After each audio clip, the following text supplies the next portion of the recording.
Les communautés de communes de la Vallée de l'Homme et celles du Terrassonnais en Périgord noir, Thonon-Hautefort, ont souhaité créer une charte d'écotourisme pour encourager et valoriser les pratiques liées au développement durable.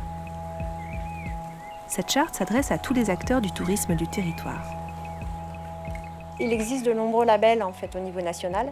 On s'est rendu compte en voulant mettre en place ces labels que les acteurs avaient des difficultés à y répondre. Et plutôt que de ne pas répondre du tout à ce développement du tourisme durable, on a souhaité mettre en place une charte qui soit un peu allégée, mais qui permette aux acteurs de s'inscrire dans ces préoccupations. Si un acteur est intéressé, il fait appel à l'office de tourisme, donc l'animatrice qui est en charge de la charte écotourisme, qui va lui envoyer en fait une fiche de diagnostic avec 24 critères.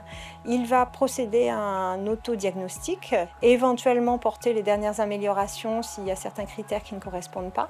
Et après, il y a un rendez-vous et on vient vérifier si tous les critères sont bien remplis.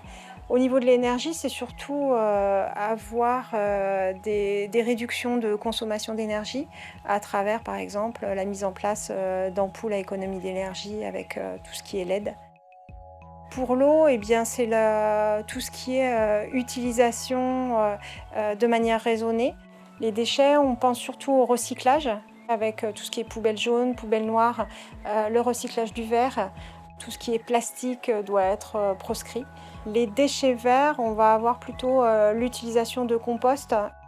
Pour les produits locaux, les achats doivent privilégier plutôt des circuits courts. Donc pour chaque critère, donc il y a 3 positions possibles, donc conforme, non conforme ou en cours.